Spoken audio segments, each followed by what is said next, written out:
Dear students, स्वागत करते हैं, अभिनंदन करते हैं आप लोग का यूनिवर्सल प्लेटफॉर्म। आप सभी लोग सिस्टमेटिक वे में ज्योग्राफी पढ़ रहे हैं। हमने पहले आप लोगों को वर्ल्ड ज्योग्राफी का बेसिक चीज स्टार्ट किए हैं और इस बेसिक चीज में बहुत सारी क्वेश्चंस ऐसे होते हैं, हालांकि मुझे पता भी है कि एग्जाम में अब ज्यादा से ज्यादा इंडियन ज्योग्राफी और इंडियन ज्योग्राफी के साथ साथ अब इकोलॉजी और खास कर करके करंट अपडेट को जोड़ करके पूछ रहा है। ये सारी चीजों को हम लोग जो है कि पढ़ेंगे, लेकिन ज्योग्राफी स्टार्ट करने से पहले हमने ये दिमाग में सोचे थे कि ज्योग्राफी को बेसिक तरीके से आप लोगों को हम बताएंगे ताकि आपको सिस्टमेटिक वे में लेक्चर वाइज अगर क्लासेस मिलेंगे तो आप लोग को फायदा ज्यादा होगा। एक बार पुनः आपको बोल रहे हैं कि क्लास का सारा नोटिफिकेशन आप लोग को मिलता रहे, इसलिए आप यूनिवर्सल प्लेटफॉर्म चैनल को सब्सक्राइब करें और अपने फ्रेंड्स के साथ उसको शेयर करें ताकि ज्यादा से ज्यादा लोग सब्सक्राइब करेंगे। तो हमने आपको बोले हैं कि जितना जल्दी से जल्दी 1000 सब्सक्राइबर मिल जाएंगे उसके बाद हम लोग का लाइव क्लासेस स्टार्ट होगा, जिसके माध्यम से आप लाइव क्वेश्चन भी पूछ सकते हैं, जिसका डाउट लाइव भी हम दे देंगे आप लोगों को। आज आप लोग के सामने बहुत इंपोर्टेंट चैप्टर में एक पृथ्वी की आंतरिक संरचना, inner structure of the earth का हम लोग क्लास करेंगे और ये अपने आप में एक उलझा हुआ चैप्टर माना जाता है, जिसमें डाटा हर जगह अलग अलग मिलेंगे। उस डाटा को हम लोग जो है कि सुलझाएंगे भी कि किस प्रकार से इस डाटा को अलग अलग तरीके से आप समझें, आप जानें, ताकि एग्जाम में आपको किसी भी प्रकार का परेशानी ना हो। तो यहाँ पर हम लोग पृथ्वी की आंतरिक संरचना में समझे हैं। तो सबसे पहले आपको हम बता दें कि पृथ्वी का आंतरिक संरचना जो है, इसको अभी ध्यान नहीं देंगे आप लोग, लेकिन जो हम अभी नोट करेंगे उसको जरूर ध्यान देंगे। पृथ्वी की आंतरिक संरचना के बारे में समझने के लिए आपके जो साधन है वो साधन है दो प्रकार के। पहले है प्राकृतिक साधन।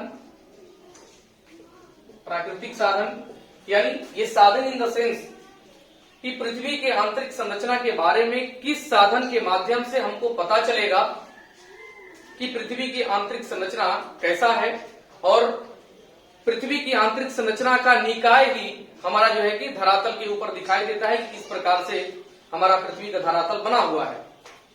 तो प्राकृतिक साधन में हम लोग सबसे इंपोर्टेंट में एक लेते हैं ज्वालामुखी, यानी पृथ्वी की आंतरिक संरचना के बारे में जानने के लिए प्राकृतिक साधन में एक है आपका ज्वालामुखी और दूसरा है आपका जो है कि भूकंप विज्ञान। यानी इसके कारण, यानी प्राकृतिक साधन के कारण हम लोग को पता चलता है कि हमारी पृथ्वी की आंतरिक संरचना कैसी है। दूसरा है आपका अप्राकृतिक साधन। अप्राकृतिक साधन, और अप्राकृतिक साधन में जो है कि वो चीजें देखी जाती है जो पृथ्वी के जो है कि टेम्परेचर, डेंसिटी और जो है कि प्रेशर पर, अर्थात जो है कि दाब, प्रेशर और घनत्व के माध्यम से हम लोग जो है कि इसको जानते हैं। तो सबसे पहले आप लोग अगर नोट कर रहे होंगे तो नोट करेंगे पृथ्वी की आंतरिक संरचना का साधन है प्राकृतिक साधन ज्वालामुखी, भूकंप विज्ञान, जबकि जो है कि दूसरा साधन है अप्राकृतिक साधन ताप, दाब और घनत्व। अब इसको हम खत्म करते हुए आपको आगे बढ़ रहे हैं, क्योंकि देखिए बहुत सारे सब्जेक्ट हैं जिसमें इकोनॉमिक्स और विशेष रूप से ज्योग्राफी में अलग अलग विद्वानों का अलग अलग मत होता है और सभी लोग अपने अलग अलग मत में अलग अलग सिद्धांतों को प्रस्तुत करते हैं, जो ऐसा नहीं कि बिल्कुल गलत होता है, ऐसा भी नहीं होता है कि बिल्कुल सही भी होता है, लेकिन उनको मान्यताएं दी जाती हैं। अब यहाँ पर पृथ्वी की आंतरिक संरचना का एक छोटा सा मैप हम बनाते हैं। तो यहाँ पर ध्यान रखने की बात ये है कि पृथ्वी की जो आंतरिक संरचना है उसमें हम लोग बात करेंगे इस धरातल के नीचे वाले पोर्शन का। ऊपर में जो धरातल है इस पर तो हम लोग का सारे क्रियाकलाप होते हैं, मानव जीवन से संबंधित सभी गतिविधियां, क्रियाकलाप, मूवमेंट, जो भी चीजें हैं ये हमारे धरातल के ऊपर है। जबकि हम बात कर रहे हैं इसके नीचे का, यानी अंदर पृथ्वी के क्या क्या है, कैसी संरचनाएं हैं, उसको जरा सा हम लोग देखते हैं। तो यहाँ पर अलग अलग जो है कि संरचना में विशेष रूप से दो संरचना बनाया गया, जिसके बारे में हम यहाँ पर चार्ट बनाए हुए हैं आपके सामने। तो यहाँ पर जो है कि ये हो गया आपका धरातल, जहां पर इंसान का विभिन्न जो है कि मूवमेंट होता है। अब इसके नीचे की जो बात होती है इसको जरा सा हम लोग देखते हैं। तो ये संरचना आपका बना, ये संरचना पूरी तरह से ठोस संरचना है जो पृथ्वी के सबसे ऊपरी सतह है, और इसको हम लोग भूपर्पटी कहते हैं, इंग्लिश में क्रस्ट कहते हैं, जिस पर इंसान निवास करता है। और इसी जो है कि पृथ्वी के धरातल पर आपका पर्वत, पठार, मैदान, नदियां और यहां तक कि इसी जो है कि भूपर्पटी में आपका समुद्र भी निवास करता है। तो भूपर्पटी की मोटाई सबसे कम है, उसके बाद इसका जो है कि आयतन जो है वो सबसे कम है, यहां तक कि द्रव्यमान भी सबसे कम है। यानी भूपर्पटी का आयतन जो है वो पूरे कुल पृथ्वी का 0.5% है, जबकि द्रव्यमान 0.2% है। तो मेरे आदर्श विद्यार्थी, आप लोगों को अगर पृथ्वी की आंतरिक संरचना समझना है तो एक बॉयल अंडे का एग्जाम्पल आप ले सकते हैं। उबला हुआ अंडा, यानी उबले हुए अंडे को आप अपने हाथ में पकड़ करके और पृथ्वी के आंतरिक संरचना को पूरी अच्छे तरीके से आप समझ सकते हैं। अब यहाँ पर अंडे के तरीके को हम बता देते हैं। अंडा का जो उबला हुआ भाग है, जो आपका उजला भाग है कैल्शियम कार्बोनेट का, जिसको आप ऐसे पटक पटक करके थोड़ा सा तोड़ करके उसको हटा देते हैं छिलके को, दैट इज लाइक क्रस्ट। यानी अंडा का जो ऊपरा वाला भाग है, जो छिलका है, वो क्रस्ट के समान है हमारे पृथ्वी में, जबकि उसके निचले वाला व्हाइट पोर्शन जो है वो आप मेंटल समझेंगे, अर्थात ये मेंटल वाला भाग है, ये वाला, और ये पूरी तरह से लिक्विड है, व्हाइट कलर का लिक्विड भी है, और इसी के माध्यम से ज्वालामुखी फटता है तो जो एक ज्वालामुखी के नीचे से, ज्वालामुखी के माध्यम से ये बाहर आकर के और चट्टान के रूप में फैल जाता है। तो ये आपका जो रहा वो हो गया मेंटल। अब उसके बाद देखे होंगे कि अंडे में जो सेंटर पॉइंट में पीला वाला भाग है वो सॉलिड होता है, ठोस होता है। ठीक उसी प्रकार से यहां पर आपका ये प्रोड है, कोर है। यहां पर इसको आप समझ गए, ये हो गया आपका मेंटल और ये आपका हो गया क्रूड। अब यहां पर जब आप समझ गए, इसके माध्यम से आप इसको समझने का कोशिश करेंगे। पृथ्वी का दो संरचना, महत्वपूर्ण संरचना, एक भौतिक संरचना और एक रासायनिक संरचना। ये दोनों संरचना के माध्यम से पृथ्वी की आंतरिक संरचना के बारे में बताया गया। भौतिक संरचना को जिस व्यक्ति ने प्रस्तुत किया उनका नाम था वांडर ग्राट। कई बार एग्जाम में पूछा हुआ है कि पृथ्वी के आंतरिक संरचना का भौतिक संरचना जो है वो किसने प्रस्तुत किया, तो वांडर ग्राट ने प्रस्तुत किया था। और वांडर ग्राट ने कहा था कि पृथ्वी के तीन जो है कि वो लेयर है। एक है भूपर्पटी जिसकी मोटाई 0 से 30 किलोमीटर है, दूसरा जो है वो मेंटल है जिसकी मोटाई 30 से 2900 किलोमीटर के बीच है, जबकि चौथा जो है वो है क्रोड जिसकी मोटाई 2900 से 6371 किलोमीटर है। आपको बता दें मेरे आदर्श विद्यार्थी, पृथ्वी का जो एक्चुअल जो त्रिज्या है, जो रेडियस है, वो जो है कि आपका 6371 किलोमीटर है, लेकिन जनरली राउंड फिगर में 6400 किलोमीटर। आप इंटरमीडिएट में जब फिजिक्स के बहुत सारे न्यूमेरिकल आप बनाए होंगे तो उसमें 6400 किलोमीटर का जो है कि मेंशन किया जाता है। उसके बाद आपको बता दें कि यही एक कारण है क्रोड, जिसके कारण पृथ्वी में गुरुत्वाकर्षण बल है। गुरुत्वाकर्षण बल जो है वो पृथ्वी में क्रोड के कारण है, जो यहां पर है सबसे सेंटर में, और वो ठोस से बना हुआ है जिसकी मोटाई 2900 से 6371 किलोमीटर के बीच है। उसके बाद आपको बता दें भूपर्पटी का जो घनत्व है, घनत्व वो 2.8 से 3.0 ग्राम पर सीसी है, यानी क्यूबिक सेंटीमीटर। यानी एक क्यूब आप बनाएंगे 1 सेंटीमीटर का, उसमें जितने मटेरियल को आप डालेंगे वो इसी के ग्राम के बराबर होगा। जबकि मेंटल का जो घनत्व है, आप यहां पर इसको नोट कर लेंगे, क्रोड के कारण गुरुत्वाकर्षण बल है, यहां पर आपको हम घनत्व लिख देते हैं। और घनत्व काफी इंपोर्टेंट है, मेंटल का जो घनत्व है वो है आपका 4.5 to 5.5 ग्राम पर सीसी। उसके बाद क्रोड का जो घनत्व है वो आपका 11 से 13 ग्राम पर सीसी है, क्योंकि यह चुंबकीय क्षेत्र है और चुंबकीय क्षेत्र भारी होता है। यहां पर इन्हीं तीन चीजों का हम लोग बात करेंगे और उसके बाद जो है कि हम लोग आ जाएंगे रासायनिक संरचना के पास। रासायनिक संरचना का जो संरचना प्रस्तुत किया वो एडवर्ड स्वेस ने प्रस्तुत किया था। एडवर्ड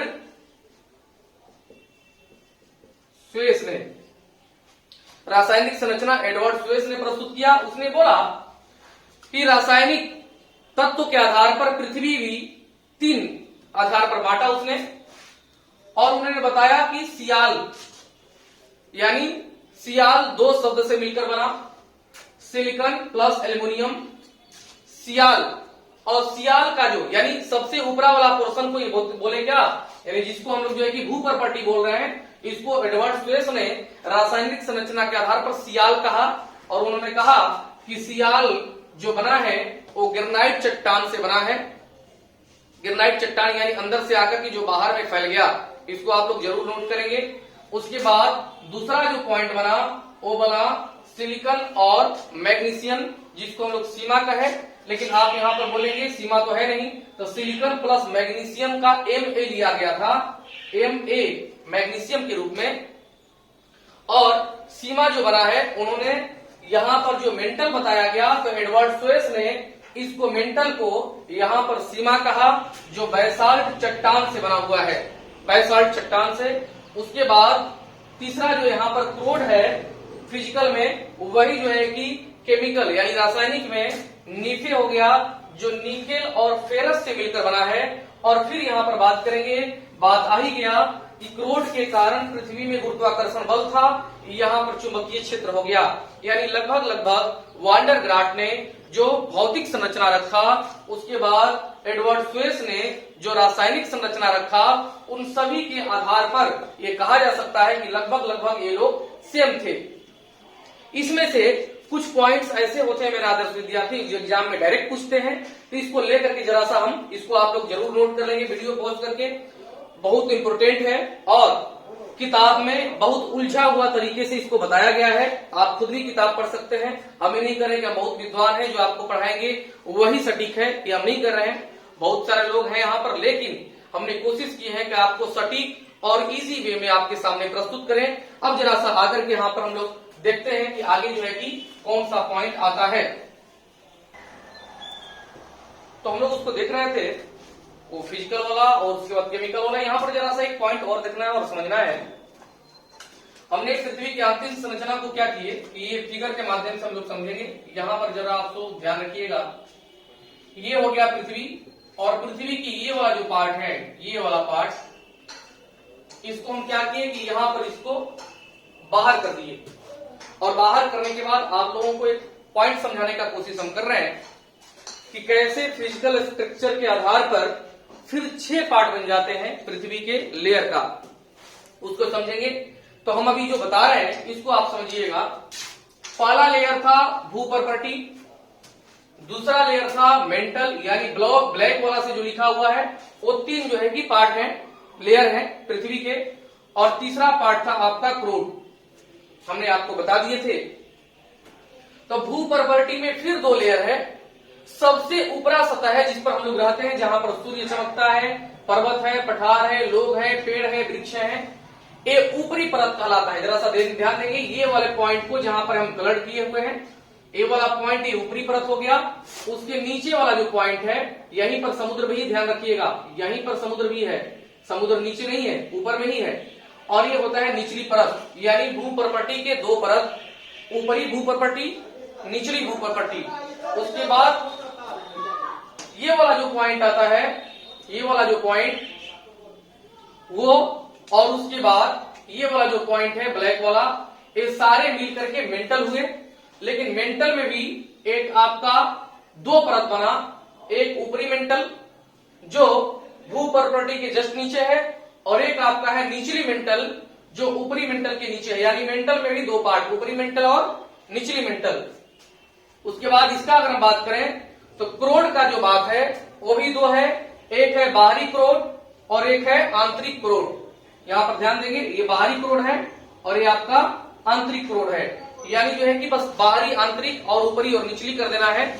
इसको समझाने के लिए हम आपको बात किए थे। अब यहां पर जरा सा ध्यान रखेंगे, जब विभिन्न भूगोल वैज्ञानिकों ने, भूगोलविदों ने पृथ्वी के आंतरिक संरचना के बारे में पता लगाने का कोशिश किया तो अपने मत उन्होंने दिया। तो अपना जब मत दिया तो ऊपरी परत और निचली परत के बीच एक जो है कि खाली स्थान पाया और उसको बताने वाले भूगोलविद का नाम था कोनार्ड। क्या नाम था? कोनार्ड। जब कोनार्ड था तो उन्होंने कहा कि ऊपरी परत और निचली परत के बीच में कोई गैपिंग है जिसके बाद वह बदल जाता है, और उन्होंने इंग्लिश में कहा डिसकंटिन्यूटी।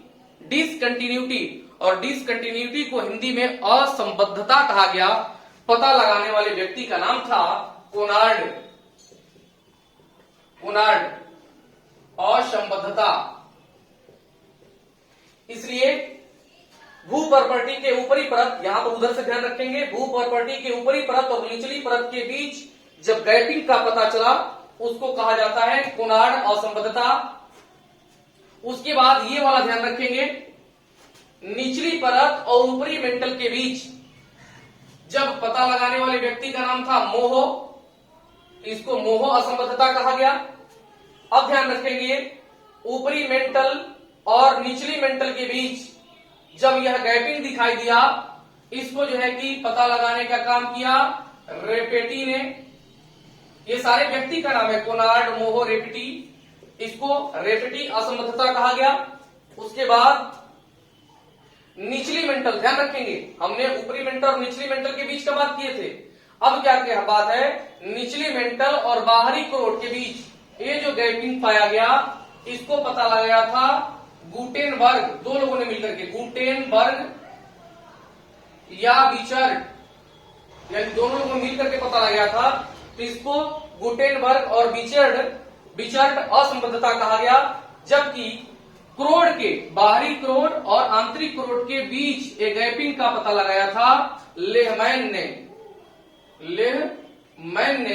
इसलिए इसको लेहमैन असंबद्धता कहा गया। एक काफी उलझा हुआ पॉइंट है, लेकिन आप लोग इसको जरा सा ध्यान रख लेंगे तो मुझे लग रहा है कि आपके एग्जाम में क्वेश्चन बन जाएंगे। ये था आप लोगों का पृथ्वी की आंतरिक संरचना का पॉइंट। इसमें से कुछ नोट पॉइंट है, उसको हम जो है कि नोट कर देते हैं। यहाँ पर आप लोग उसको पूरी तरह से नोट कर लीजिएगा, क्योंकि एग्जाम में वहां पर कंफ्यूजन आपको कर देता है। थोड़ा सा उसको हम लोग जो है कि समझते हैं। तो नोट पॉइंट में हम लोग जरा सा देखेंगे जो एग्जाम में आते हैं पृथ्वी की आंतरिक संरचना से रिलेटेड क्वेश्चन, वो आपके सामने नोट पॉइंट में हमने 6 पॉइंट बनाए हुए हैं स्पेशली, उसमें कुछ पॉइंट हम बोलेंगे भी। तो पहला पॉइंट आपका नोट पॉइंट में पृथ्वी की आंतरिक संरचना में, इसको जरूर जो है कि आप लोग नोट कर लीजिएगा। तो भूपृष्ठ के निर्माण में, बहुत इंपॉर्टेंट क्वेश्चन में एक, भूपृष्ठ के निर्माण में 20 खनिज तत्व महत्वपूर्ण है, लेकिन अगर बात की जाए तो 8 खनिज तत्वों का ही चर्चा लगभग जो है कि हर जगह होता है।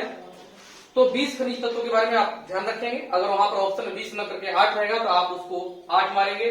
अब यहाँ पर 2 क्वेश्चन है, दोनों में कंफ्यूजन आपको नहीं करना है।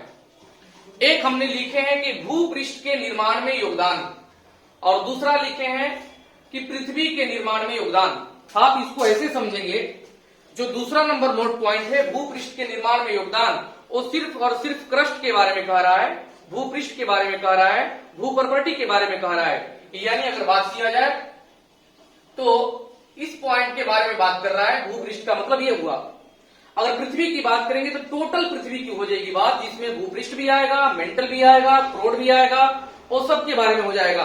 तो भूपृष्ठ में सबसे ज्यादा पाया जाने वाला जो है कि अगर तत्व है तो उसको हम लोग कहेंगे ऑक्सीजन, जो 46.8%, शायद ही कभी रेयर में ही परसेंटेज पूछ देता है, नहीं तो सिर्फ नाम पूछता है। तो भूपृष्ठ के निर्माण में सबसे अधिक योगदान ऑक्सीजन का, दूसरा सबसे ज्यादा योगदान सिलिकॉन का, तीसरा सबसे ज्यादा योगदान एल्युमिनियम का, चौथा सबसे ज्यादा योगदान आपका फेरस का है, उसके बाद जो है कि सोडियम है, मैग्नीशियम है, ये तरीके से। लेकिन यहां पर लगभग जो है कि लोहा तक आपको याद रखना ही पड़ेगा।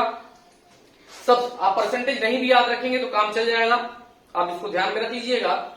लेकिन ये सिस्टमेटिक वे में ध्यान रखिएगा कि इसको आपको जानना है। तीसरा पॉइंट में आपका है पृथ्वी के निर्माण में योगदान, यानी टोटल पृथ्वी की हम बात कर रहे हैं तो सबसे ज्यादा आपका लोहा है, जो हम निकेल और फेरस क्रोड की बात किए थे। सबसे ज्यादा लोहा पृथ्वी में 35%, उसके बाद ऑक्सीजन 30%, उसके बाद सिलिकॉन 15%, उसके बाद मैग्नीशियम 13%, निकेल 2.4%। यही कंफ्यूजन आप लोगों को हमेशा दूर रखना है कि भूपृष्ठ पूछ रहा है या पृथ्वी पूछ रहा है, क्योंकि दोनों का मीनिंग अलग अलग होता है। अब यहां पर ये चौथा पॉइंट काफी इंपोर्टेंट है, इसको बीबीआई के रूप में यहां पर डाल देते हैं। भूपृष्ठ में मिलने वाले सर्वाधिक, ध्यान रखेंगे, भूपृष्ठ में मिलने वाले सर्वाधिक क्या, एक तरफ है धात्विक तत्व तो एल्युमिनियम 8.1%। सबसे ज्यादा भूपृष्ठ में जो धातु पाया जाता है वो एल्युमिनियम पाया जाता है। बहुत सारे लोग कंफ्यूजन में लोहा मार करके आ जाते हैं, जबकि हम आपको बताए कि लोहा 5%, जबकि एल्युमिनियम 8.1%। जबकि इसी में अगला पॉइंट बताया है कि सबसे अधिक अधात्विक तत्व, तो अधात्विक तत्व में आ जाएगा सिलिकॉन। इसलिए इस बात को भी ध्यान रखने की जरूरत है कि अधात्विक तत्व पूछ रहा है या अधात्विक तत्व पूछ रहा है, तो यहाँ पर अधात्विक तत्व में सिलिकॉन हो जाएगा, जो 27.7% पाया जाता है। अब जितनी भी चीजें हमने बताए थे कॉन्सेप्चुअल, जो हमने 3 पॉइंट पर चलते हैं, concept, short notes and exam based. अभी जो चल रहा है वो एग्जाम बेस्ड चल रहा है। उसके बाद 5वां पॉइंट है पृथ्वी का औसत घनत्व 5.5 ग्राम पर सीसी। 5.5 ग्राम पर सीसी इसका घनत्व है। उसके बाद एक जो है कि नॉर्मल क्वेश्चन है, क्रोड जो पृथ्वी के सेंटर में था, क्रोड और नीफे के कारण पृथ्वी में गुरुत्वाकर्षण बल पाया जाता है, ये आपको हमने जो है कि बताया। उसके बाद 1-2 पॉइंट और है जिसको हम जो है कि नोट करना चाहते हैं, आप इसको जरूर नोट कर लीजिएगा वीडियो पॉज कर करके। आप यहां ध्यान से देखेंगे, पृथ्वी के नीचे जाने पर कई बार ये क्वेश्चन पूछा हुआ है कि पृथ्वी के नीचे जाने पर तापमान में वृद्धि होती है, कमी होती है, अपरिवर्तित होता है। तो आपको बता दें, आपका 7वां पॉइंट जो होगा नोट का वो ये होगा कि पृथ्वी के अंदर 32 किलोमीटर अंदर जाने पर 1 डिग्री सेंटीग्रेड में कमी होती है। पृथ्वी के अंदर 32 किलोमीटर जाने पर, सॉरी कमी नहीं, पृथ्वी के अंदर 32 किलोमीटर जाने पर 1 डिग्री सेंटीग्रेड तापमान में वृद्धि होती है, जबकि जो है कि ऊपर जाने पर कमी होती है। अब यहां पर ध्यान रखेंगे, 8वां पॉइंट आपका है वो ये है कि वाइड ऑफ द स्फीयर की अगर बात करेंगे तो मेंटल को कहते हैं wide of the sphere. In note point को आप लोग अपने कॉपी पर नोट कर लेंगे। पृथ्वी की आंतरिक संरचना को बहुत जो बृहद है, बहुत पेचीदा है, उलझा हुआ है, उसको हमने बहुत शॉर्ट तरीके से आपको समझाने का प्रयास किए। और जितने जो है कि हमने पृथ्वी की आंतरिक संरचना में 4-5 पॉइंट को हमने फोकस किए हैं, यही से आपके एग्जाम में क्वेश्चन बनते हैं। इसलिए आप इस वीडियो को अगर एक बार अच्छे से जो है कि समझ में न आए तो आप इसको बार बार देखने का कोशिश करिएगा। फिर से एक बार आपको बोल रहे हैं, यूनिवर्सल प्लेटफॉर्म को सब्सक्राइब करिए, शेयर करिए ज्यादा से ज्यादा लोगों के पास, ताकि जल्दी जल्दी हम लोग 1000 सब्सक्राइबर पहुंच जाए। आज जो है कि सब मिलाकर के मुझे लग रहा है कि 6 दिन हुआ चैनल को बने हुए, इसलिए नए हैं। बाकी जो है कि आप लोग खुद भी समझदार हैं, घर पर थोड़ा सा आप बैठ करके पढ़ाई करें, जिसके माध्यम से कि ये संकट कट जाए। और संकट बहुत जल्दी ही कटने वाला है, क्योंकि समय के साथ थोड़ा बदलाव होने लगा है। मिलते हैं अगले वीडियो में, तब तक के लिए बहुत बहुत धन्यवाद। पृथ्वी की आंतरिक संरचना आप लोग एग्जाम के लिए महत्वपूर्ण साबित होगा, ऐसा मुझे उम्मीद है। धन्यवाद।